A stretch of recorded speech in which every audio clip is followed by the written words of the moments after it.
Troll is Netflix's latest movie release, and it's safe to say that they've ventured into a different field with this one. Whilst I don't think it necessarily paid off as they would have liked, this movie did provide a somewhat enjoyable ride as we watched what we believed was the last troll on Earth heading home to its palace underneath the centre in Oslo. With the beginning of the movie being the very thing that tied into the ending, I thought I'd recap, break down, and explain all that there was to take away from this movie. So let's get into it.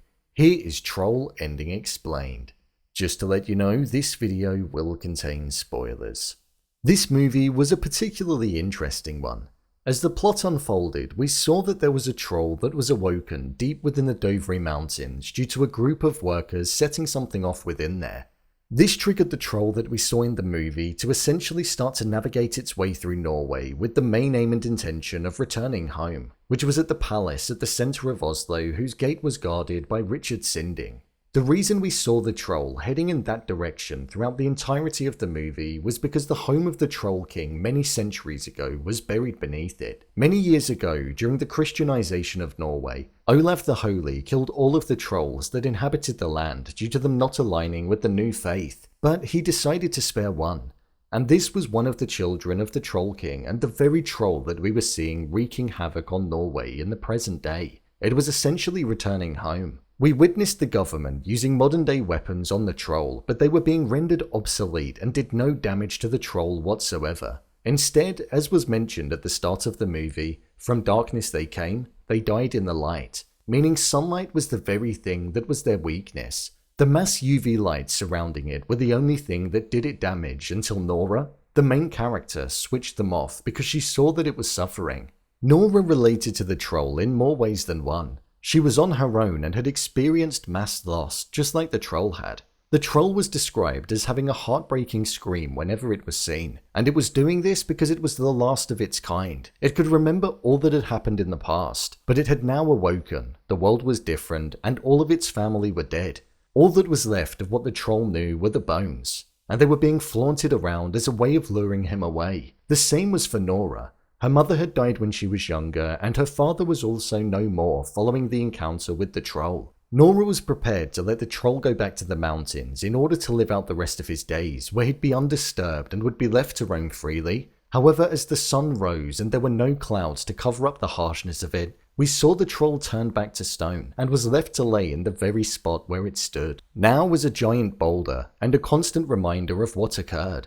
Just like at the start of the movie, when Tobias said to a younger Nora how the trolls once roamed, turned to stone, and then became mountains. So the movie kind of went full circle. After the movie finished, there was a mid-credit scene that occurred. It cut back to the Dovre Mountain where the hole in the mountain was created, and there was another large roar that was emitted, most likely meaning that there's another troll that's out there. I do wonder how that would be possible considering Olav the Holy only spared one.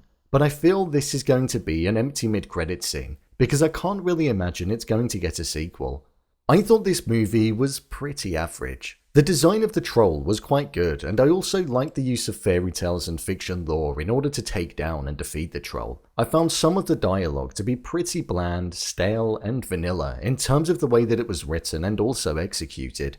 The pacing just felt a little off in the sense that we were all over the place in terms of destinations, but it didn't really feel justified at all, especially at the beginning, and it also felt like there was just a lack of sincerity and believability in the characters. I found it quite difficult to connect to the characters. Nora, whilst she was extremely human and had pain points to latch onto, the delivery just didn't really come across the screen and reach out to me. Andreas' character was a good one, but there were elements that just put me off.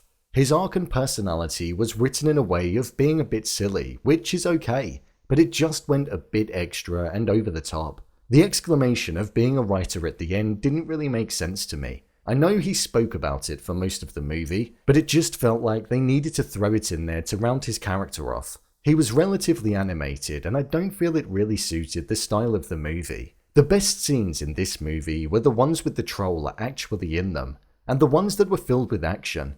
I liked the similarities between Nora and the troll, as it gave the movie a deeper meaning and an element of relatability. Whilst there are good things about this movie, I wouldn't necessarily recommend this one, as it's not really up there for me. I wish they delved deeper into the fairy tale and lore of the trolls, as I feel that would have added another layer of depth to this movie. So, there you have it, Troll Ending Explained. If you want to see more videos such as Endings Explained, theories and predictions, and character breakdowns, then click on the I button. Or alternatively, you can head over to my channel where you'll find them all. If you'd like to give me a show or movie that you'd like me to review, then head over to my Twitter, @brainpilot_, and tweet me what show or movie you'd like me to review next. And finally, if you'd like to see what I rate the latest movies that don't quite make the cut to getting a dedicated video, then head over to my Letterboxd profile. It's where I rate the latest releases in real time. What do you think of this movie? Leave a comment down below. And don't forget to subscribe. I'll see you next time.